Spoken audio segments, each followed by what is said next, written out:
through all seasons. The path of the water unchanged and unspoiled for centuries. A clean river with virtually every species of fish in the UK, living and breeding here.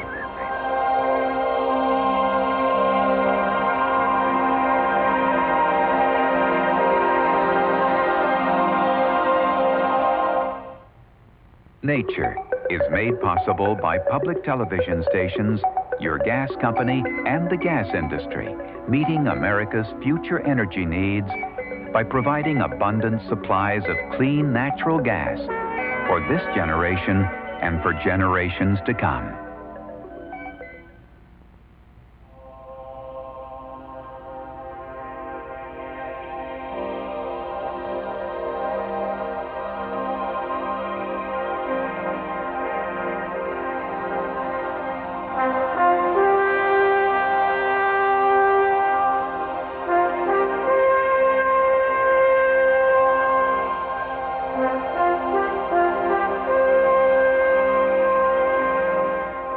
Hi, I'm George Page for Nature.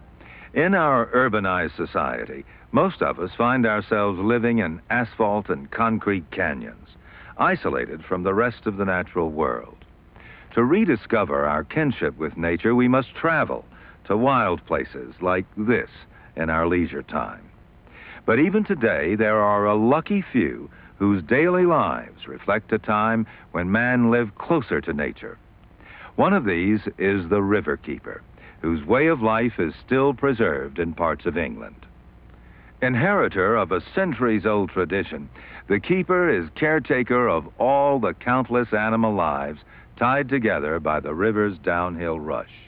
He knows the river's seasons and its secrets, and although he harvests its riches, he also protects its integrity. Neither master nor slave, he practices a kind of stewardship too rarely seen in our modern world. This week, we meet Tom Williams, riverkeeper.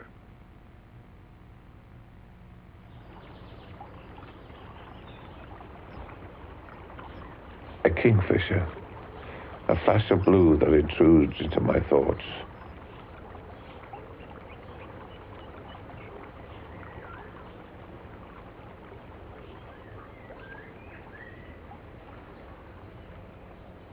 This is the backdrop to my life, a scene to be enjoyed through all seasons. The path of the water unchanged and unspoiled for centuries. A clean river with virtually every species of fish in the UK, living and breeding here.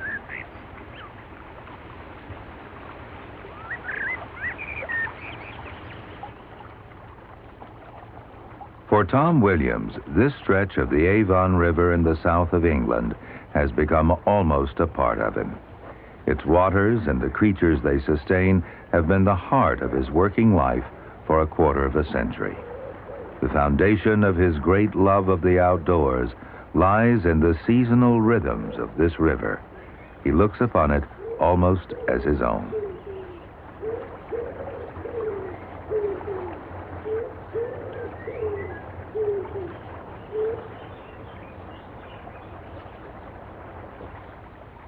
I'm a river keeper employed by the Earl of Radnor on the Longford and Trafalgar estates.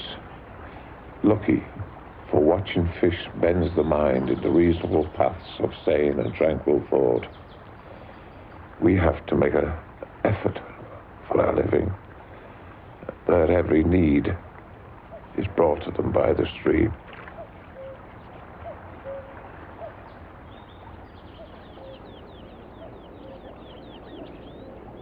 Tom has watched over this river for 27 years. His first home was this thatched cottage in the meadows by the river.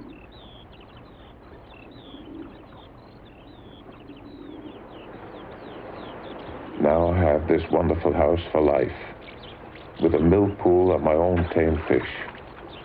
Trout that I would never harm. This is Charlie, weighs all of 8 pounds.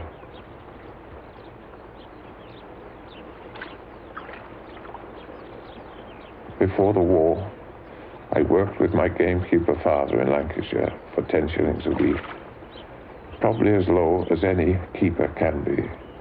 Now I suppose my way of life is the ultimate.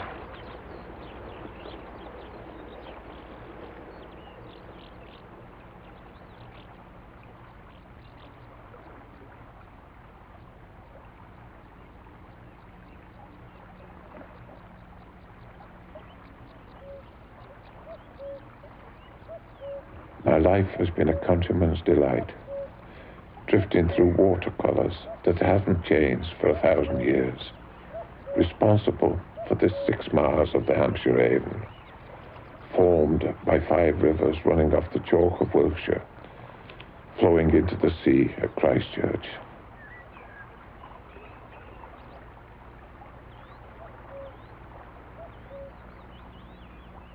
In my younger years, it used to be a thrill to wear an aqualung and in the clear, fast-flowing stream observe the underwater life. I'd watch insects swept down from their precarious hold to waiting fish.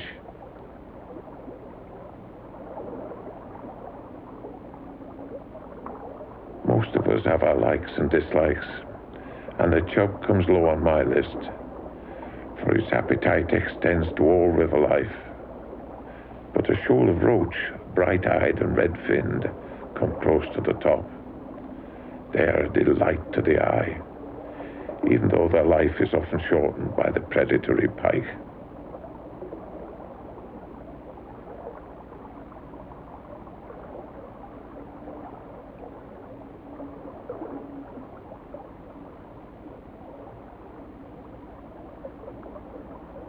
Minnows are a fish in their own right, not the young of other fellows. They're gatherers of small morsels, and in turn they are gathered by almost every fish that swims. I liken them to fish fingers on the hoof.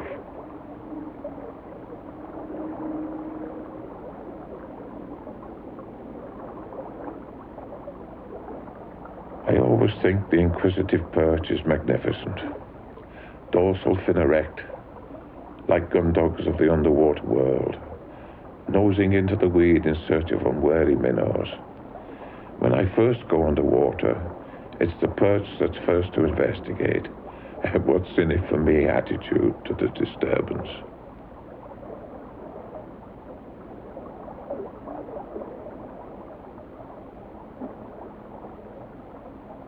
Tom knows his fish well, not just their names, but their ways. They indicate the health of the river and the change of its seasons.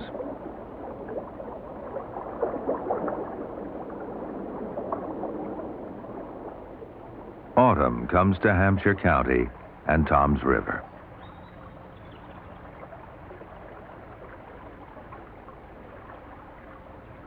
The ducks that have been resting on the river by day gather before moving to spend the night feeding in the new-cut cornfields. Longford Bridge leads to the home of the Earls of Radnor, Longford Castle. It's an ancient estate with a centuries-old record of good management, to which Tom has added his own effort and skills.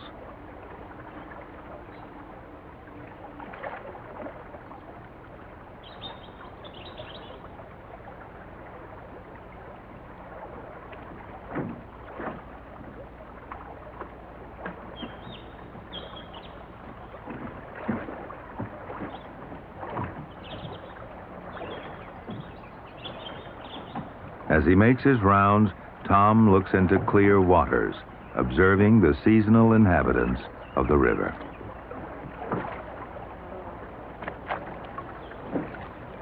These are roach and dace.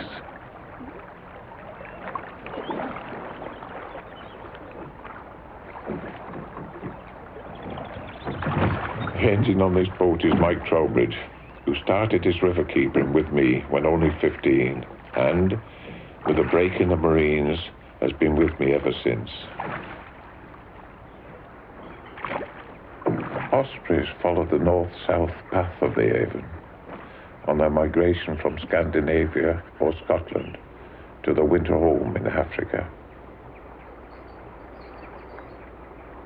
those feet, anticipating a future meal.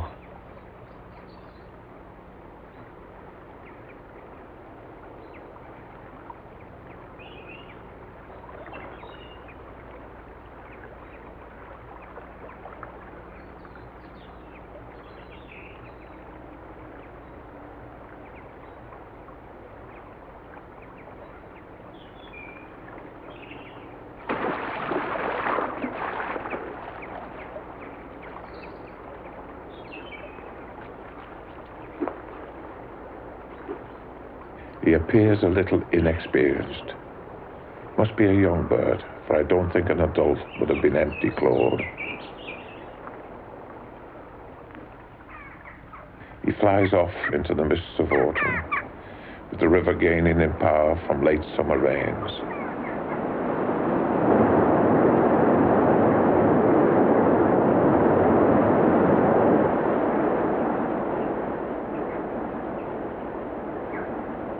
The turbulent waters stir the mud, coloring the water brown and encouraging the restlessness of eels on the verge of their migration.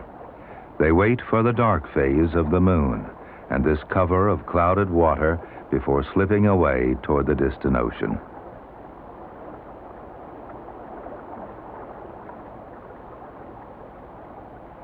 In a river, fish are always on the move.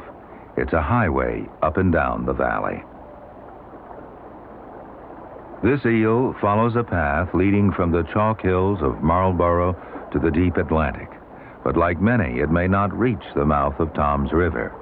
Eels are in high demand in the fish markets.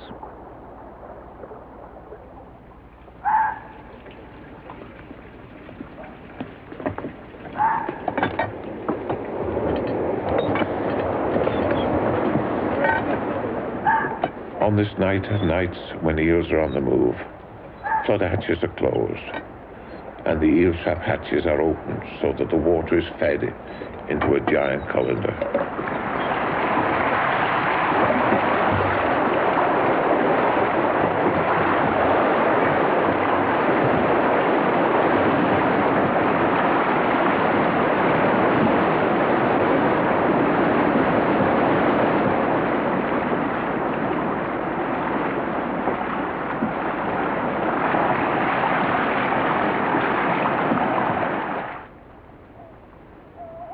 The trap sieves eels and other debris, descending with the colored water. To a river keeper, it is fishing on a large scale. You never know what's coming into the eel trap next. Could be anything from a long dead sheep, or as happened in the past, something even more gruesome. But tonight, it's just a lot of eels.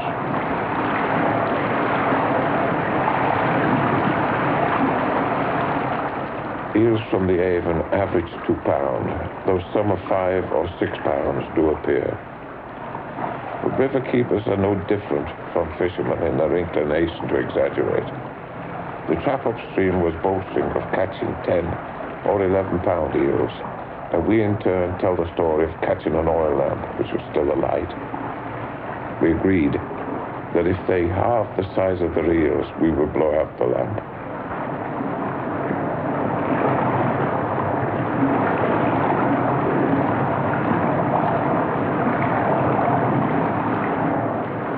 The eels are diverted from the normal migration to travel live to the jellied eel and pie shops of London.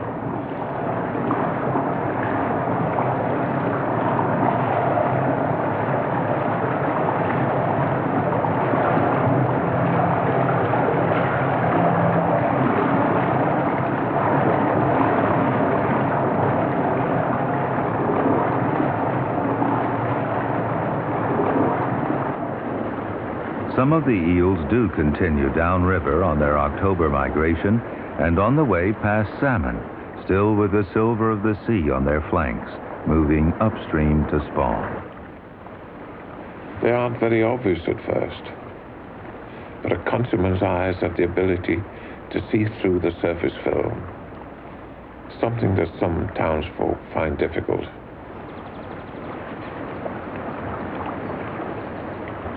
See how gentle a swim it is, for them to take a small weir as they move to the shallow, fast-flowing stretches to dig their spawning beds in the loose gravel.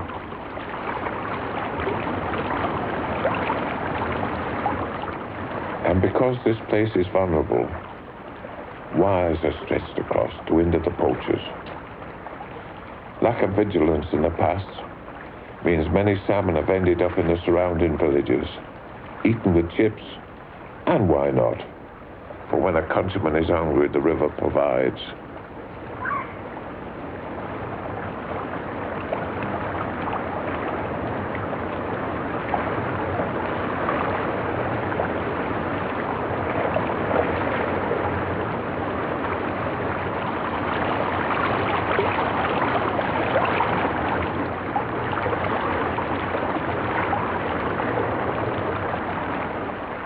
By mid-November, brown trout share the salmon's spawning bed, but breed 6 weeks before their larger relative to avoid damage to their eggs.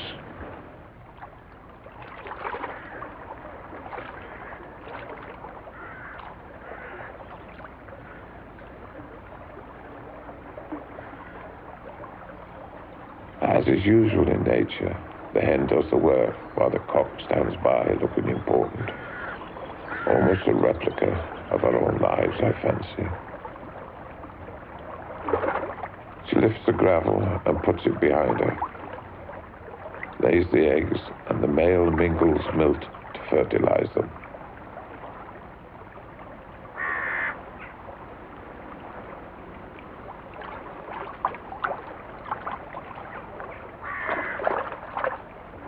Her tail will become ragged, but will mend before winter is fully upon us.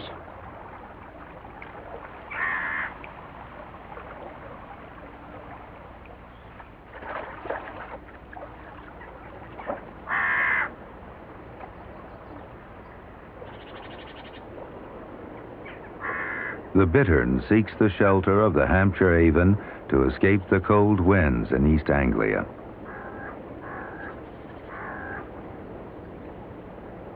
Tom watches them in January and February as, shy and virtually invisible, they stalk careless trout and eels.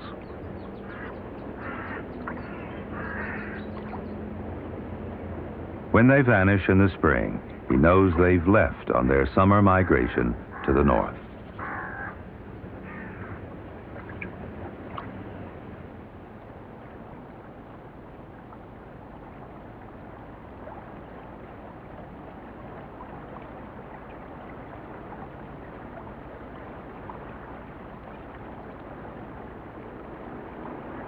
Fish, too, respond to the falling temperatures. They move into deeper, darker waters. They benefit from the warm springs that bubble up through the gravel riverbed in several parts of this winter-gripped valley. That flights of wildfowl choose to spend the hard winter months here often makes Tom wonder just what it's like where they come from.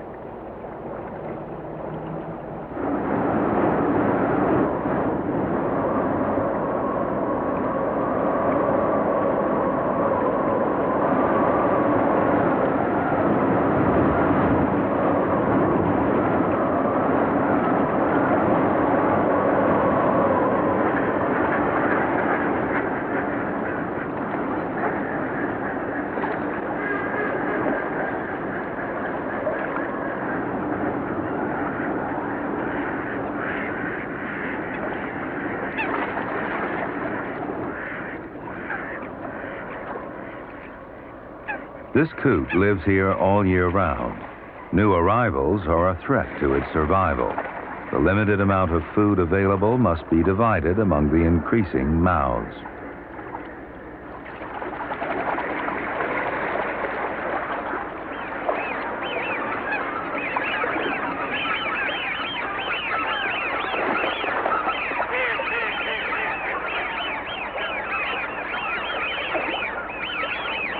In the harshest weather, the meadows alongside the river become a natural sanctuary for flocks of whistling widgeon.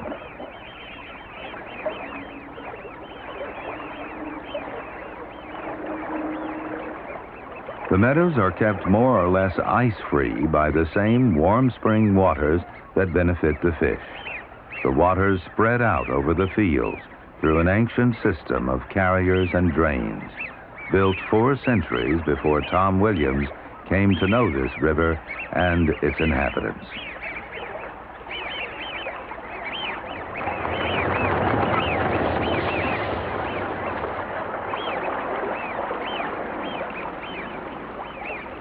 There's one scruffy citizen that pops up everywhere, the little grebe, the urchin of the river, and a bit of a villain, for it sits on the end of the salmon reds and feasts on their eggs when they spawn.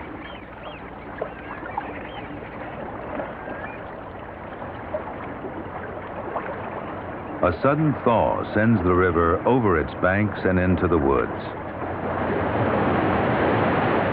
The flood hatches are open and the flashboards are out of the weir.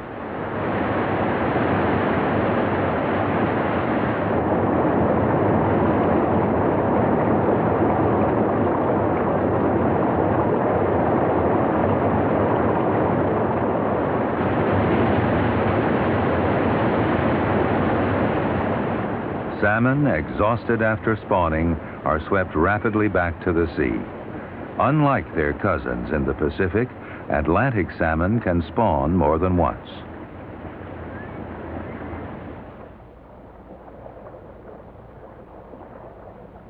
Shoals of roach pick delicately at plants and insects, acquiring the oil and fat that will sustain them through these lean months.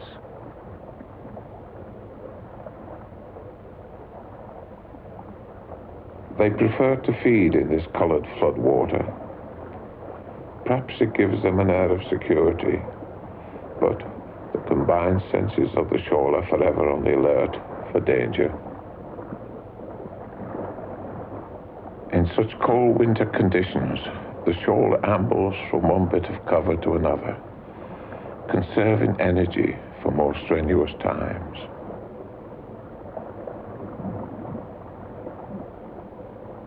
It's a fish of lakes, ponds, and canals, as well as rivers, and is universally popular with anglers. For most, a 2-pound roach is a fish of a lifetime.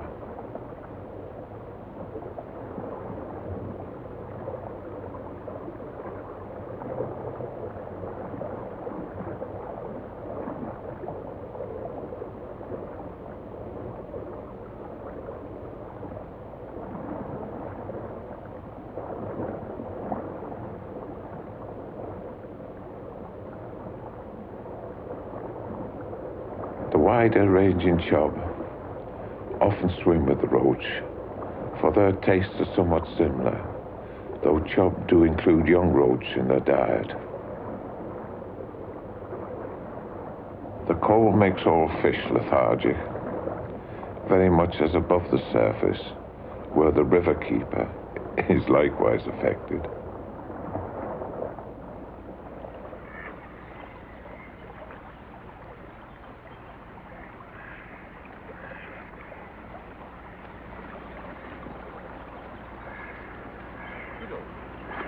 You can walk the riverbank, but without these canine companions, you would never know what passed this way in the night. They will follow the scent of a mink or the much rarer otter, discovering where they left the riverbank and swam into the reeds, where scent lingers on the surface.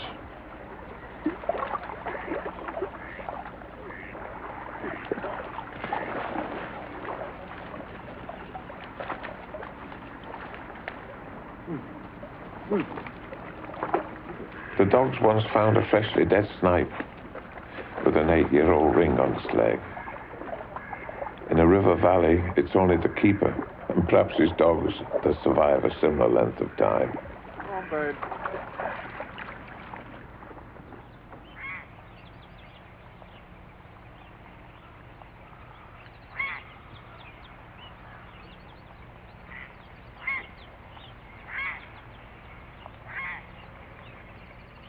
March in the heronry brings back the wide-awake heron to reconstruct last year's nest and dispute new sites.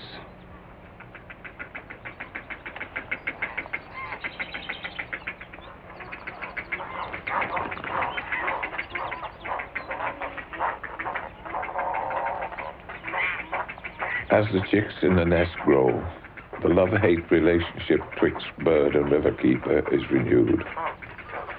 Many trout go to feed the young that we who look after anglers might resent. But we do them no harm, for they are part of the balance of nature. Whilst we try to make fish populations artificially high, they merely try to reduce them to normal levels.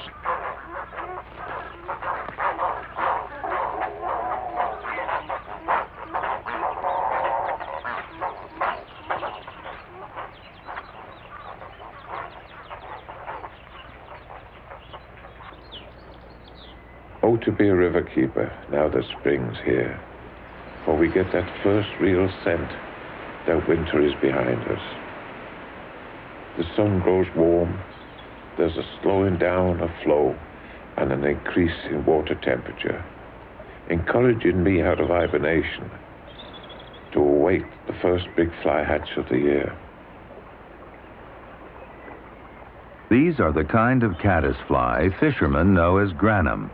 As larvae, they lived in cases attached to the weeds in the flowing water. Emerging sometimes as early as March, they immediately migrate upriver to compensate for the downstream drift of their young. This oh-so-short mating happens only once a year, some years not at all.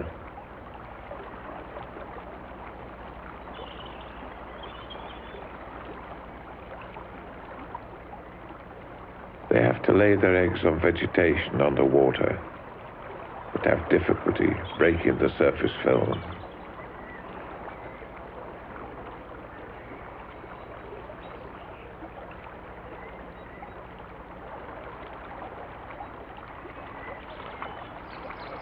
Their life's task complete, they drift downstream and die, to provide a feast for hungry chub. This glut is manna to fish, seeking to rebuild their condition after a winter diet.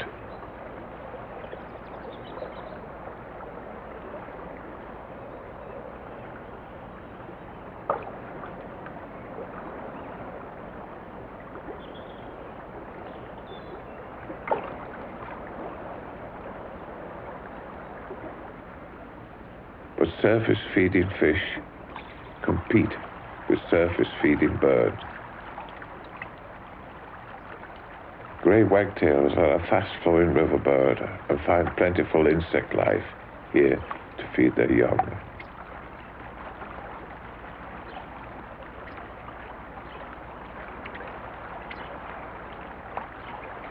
His Lordship's boathouse provides a quiet corner for the nest.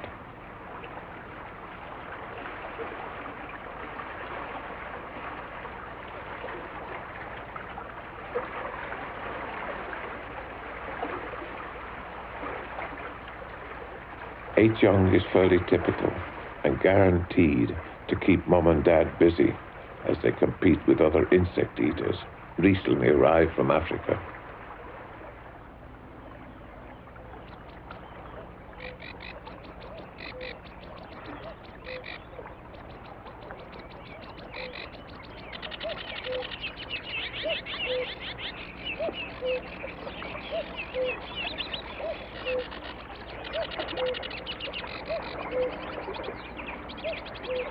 Sedge warblers chatter noisily as they declare their territories.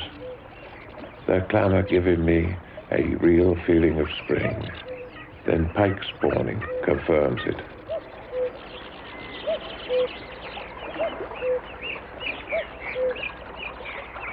Gathering in the shallows below the weir, a small cock pike assists a larger hen in this mating ritual, shedding her eggs in the dense weed bed, and the small cockfish may be a meal for her after the honeymoon.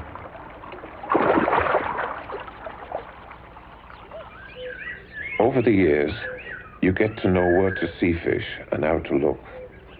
There's one particular fast shallow that's ideal for barbel, a fish much sought after by anglers. It is a shy creature, not suffering fools lightly, and in terms of strength, the equal of salmon. But unlike the salmon, the barbel's mating dance has to be a communal affair, otherwise breeding will not take place.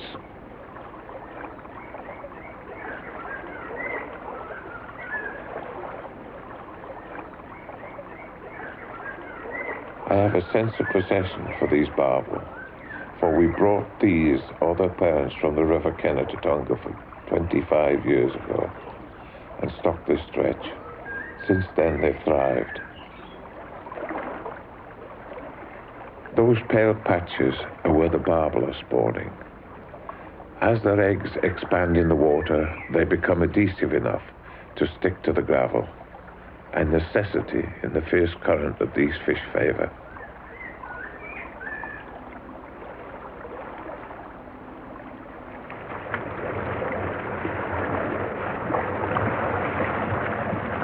In its turn, the water weed prevents itself from being washed downstream by burying its roots in the gravel and forms a baffle which protects vulnerable snails and insects such as caddis larvae. The weed is like trees in a forest, giving off oxygen during the day and taking it in at night, giving life to all creatures of the river.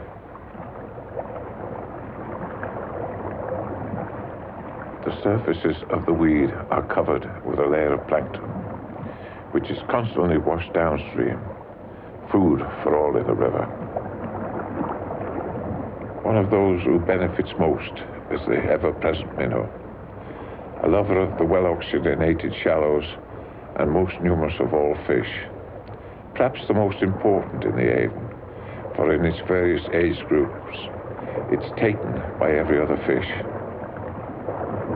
They're the bread and butter of this river, for so many die and yet so many live.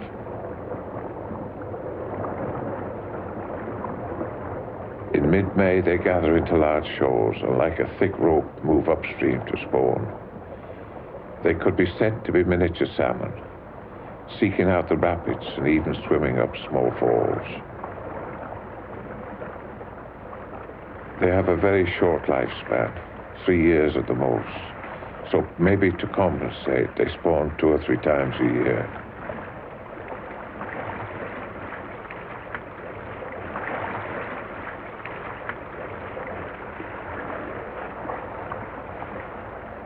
When they are ready to spawn, they congregate in the shallows and grow distinctive white markings, and males become quite red.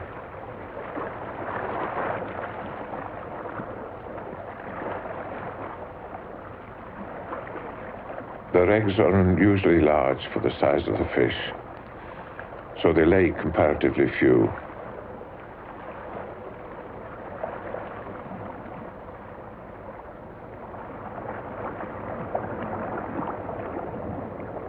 Pike provide an ever-present threat, not just to minnows, but to dace, roach, and chub.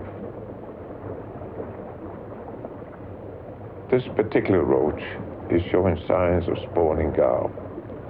Pale growths sprouting out. We're keen to encourage roaches to spawn, for their numbers have declined in recent years. So we adjust the river flow to create just the right conditions.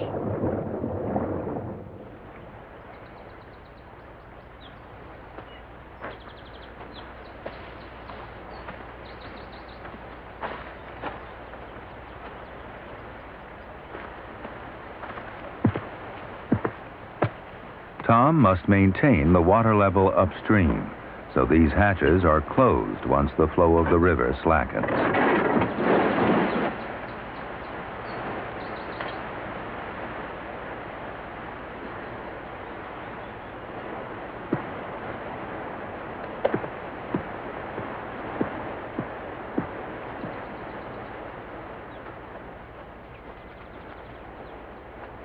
The place Tom has chosen as ideal for roach spawning lies a little way up the bank from the main hatches. It's an old trout pond put to new use. There are only a few days in the year when sun and water temperature combine to attract the roach.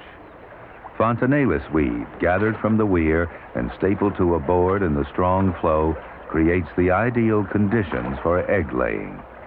For a few hours, the roach develop a spawning frenzy and forget all else.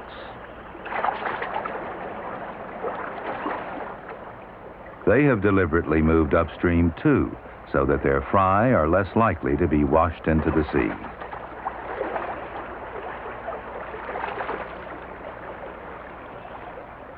Once they've finished laying the eggs, we'll collect some and raise them in an aquarium, feed them on, and release the thousands of fry, having protected them through the most vulnerable part of their lives. But that's not all we'll do for them.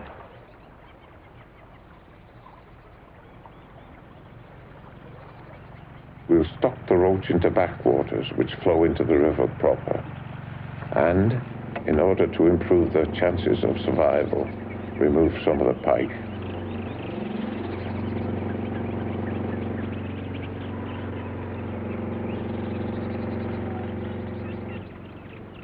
We'll catch them by passing an electric current through the water, which momentarily stuns the fish, but does them no lasting harm.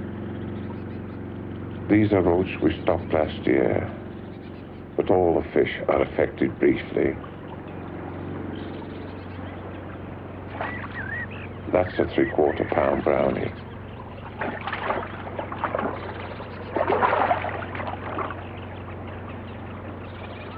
Here comes the 3-year-old pike, and we must have missed him last year. We don't kill them, but detain them briefly in this holding tank. Our engine is once again Mike Trowbridge, and his son Martin, the assistant.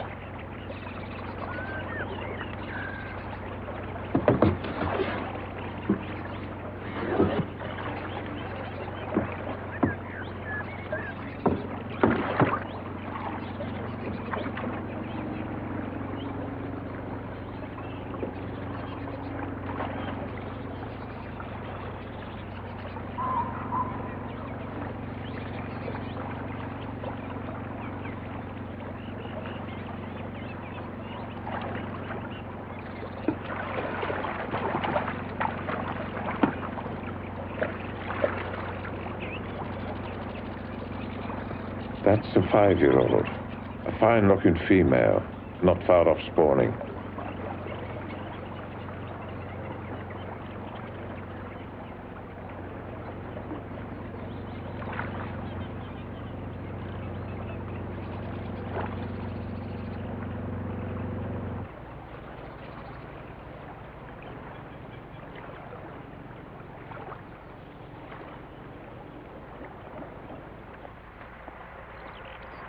We released the pike into the fish farm where they lived the life of Riley on trout casualties.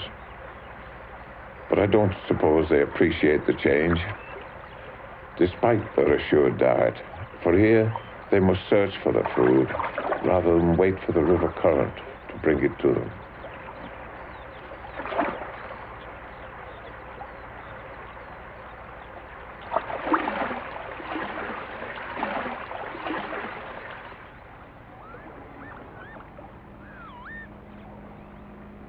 Removing predators also has its benefits when we release trout for our anglers, for very few pike are allowed to grow big enough to threaten brown trout this size.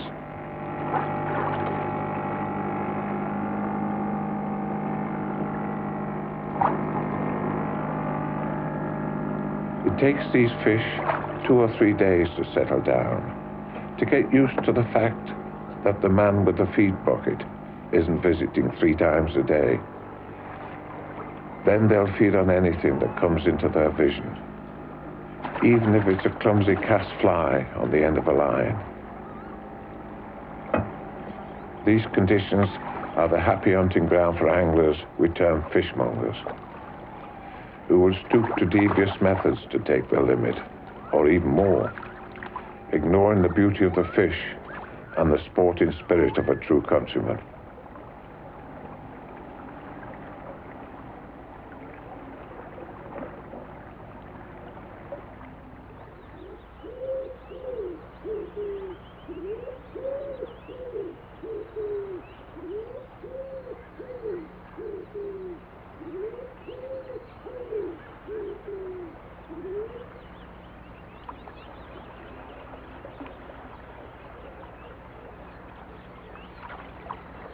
The trout that survive the first onslaught develop a wisdom beyond their years. We used to say that where the wise trout lies, you can see where the elephant stood. Anglers whose every boot and line must look like a wire hawser to an intelligent fish.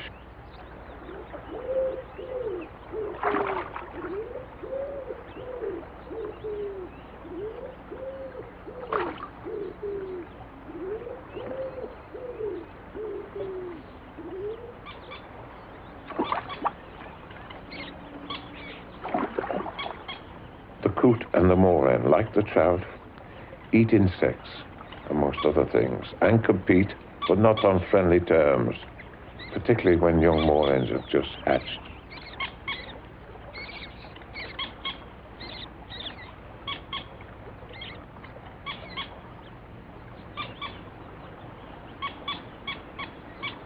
Aggressive postures are taken up, but if the intruder isn't put off, then it's war.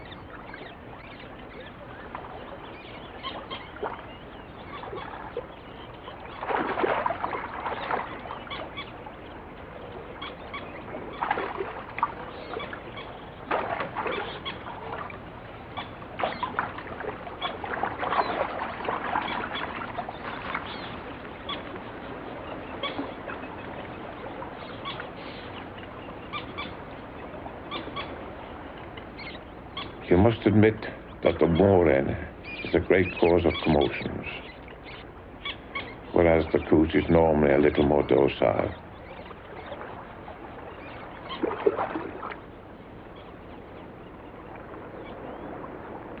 Mid-June, and to a person like me, who's an habitual gate leaner, it's perhaps the most wonderful time of the year.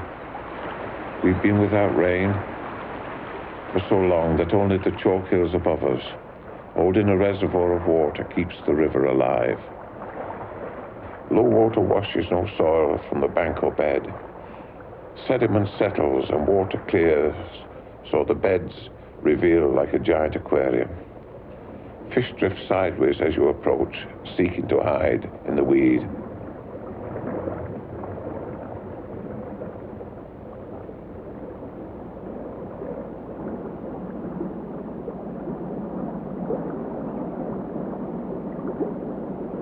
They still have plenty to eat.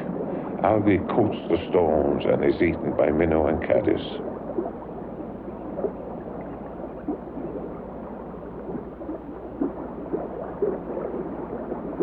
They try to camouflage themselves with building materials that merge them into the background.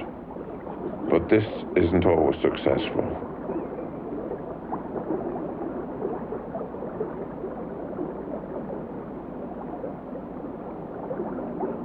The graceful grayling, sometimes referred to as the lady of the stream, sucks in caddis and stones by the mouthful and takes what she needs, ejecting the rest. She must have a mouth like a coffee grinder.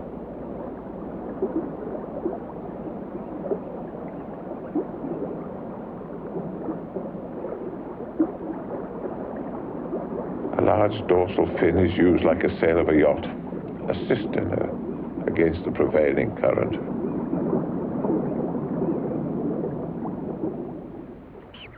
The river also provides for other mouths. Young coots have left the nest and are fed on weed and the insects that cling to it. Meat and veg in each mouthful.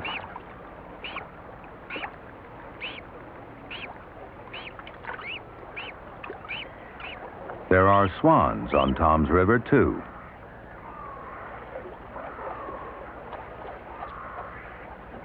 Besides beauty, Their presence has a more practical role. Their droppings, pungent enough to repel cattle from where the swans gather in winter, add fertilizing nitrates to the bright water, which encourages the growth of food for fish. That's good news, both for Tom and the great-crested grebe. Normally, grebes are so shy that even the riverkeeper doesn't get as close as this. But when I do, it's a revelation to see their markings. It was as if nature got carried away with the makeup.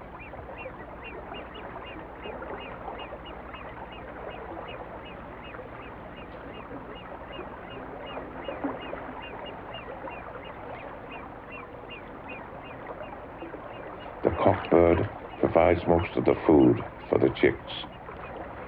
Hunting small fish, sometimes small eels, but usually it's the poor old minnow.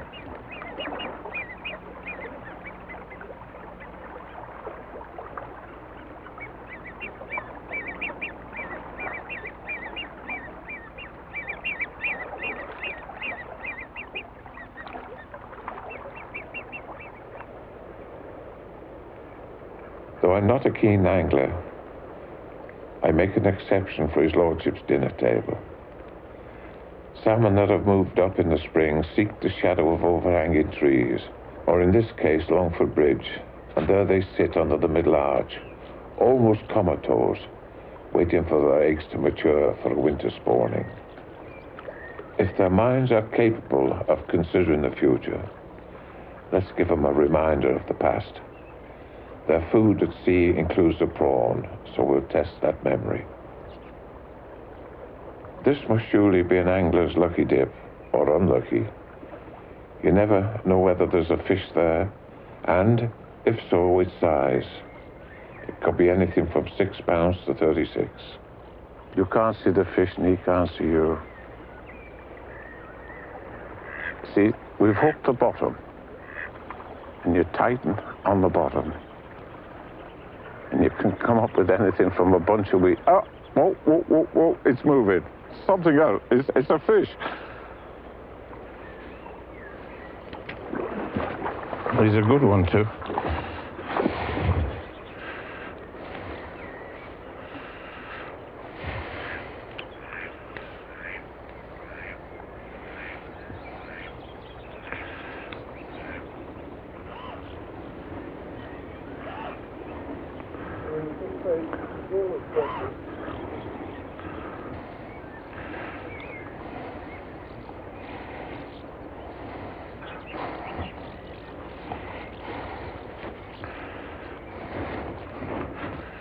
He's a 20-pounder, Mike.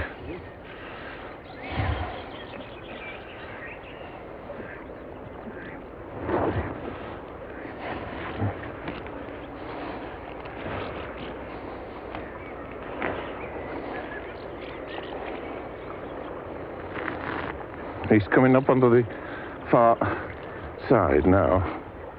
My God, he is a good one, Mike. See him now?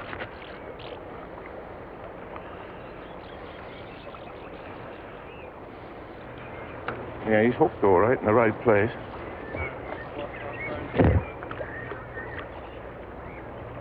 Not as fresh as the one we had the other day, Mike.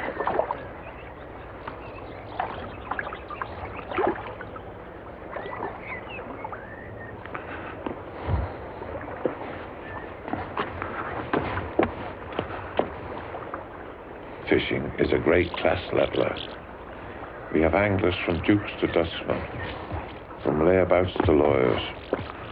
All are equal within a common interest. The only connection between us is the riverbank and this passion for fishing.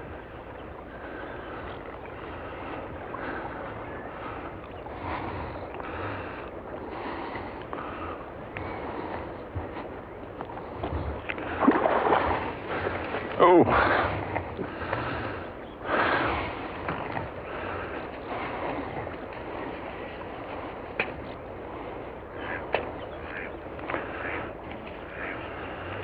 $20, Mike? That's worth a couple of scotches, Mike, isn't it?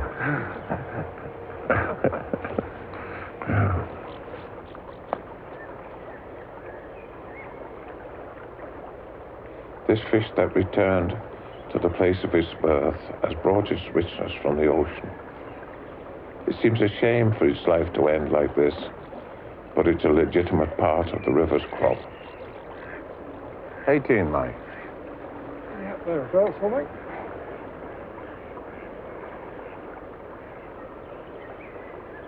18.5. Lovely. It looked heavier in the water, didn't it, when it was going? Didn't have to go at times, didn't it? Yeah. Mind you, I think wouldn't have had the tension on quite as hard. By the beginning of August, the volume of water flowing downstream is only a trickle compared with the powerful surge of early spring. The sedges, rushes, and riverweed have reached the end of their growth, and in the short time ahead, before the autumn decay, they hold the water back, keeping the water table high and the riverside fields green. Tom has watched over his river closely for more than a quarter of a century. This year, he's making his last professional round as riverkeeper. Below the surface, the comings and goings of fish have more or less ceased. The river, at its lowest, all hatches are closed. There's little water to spare for the weirs. Flowers edge the paths and fields, creating interest as I walk the river.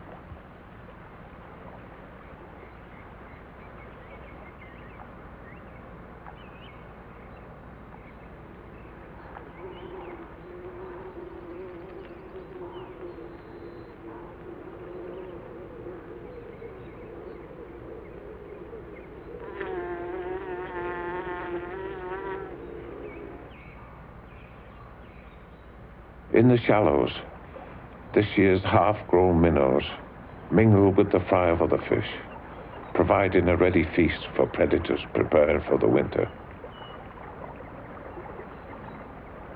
Pike sit cheek by jowl with trout, but it's in the evenings when the prey must be on the alert, for then the carnivores of the river are on the prowl.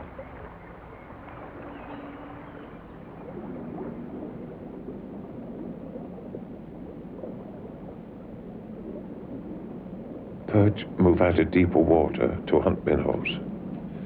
Safe in a shoal, but not if they feed on their own.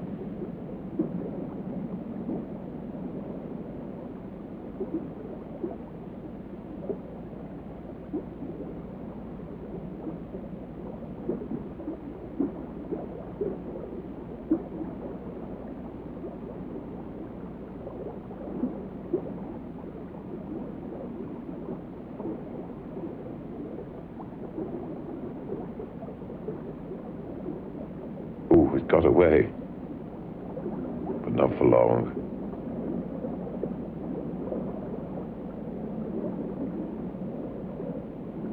Magnificent fish, isn't it?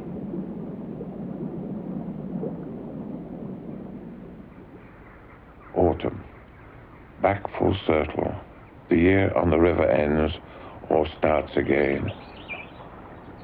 I've been watching water here for 27 years. And each year is different. Drought years, flood years, years when salmon never came up and eels never went down. And now, on my retirement, it's as if it's beginning all over again. Time has gone so quickly. More than half my work in life on this one patch.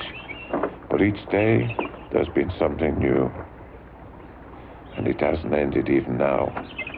For Mike, who has taken over, would have to ban me from the water if that's to be the end of it. But as he won't, I hope for a few more years to drift with the stream.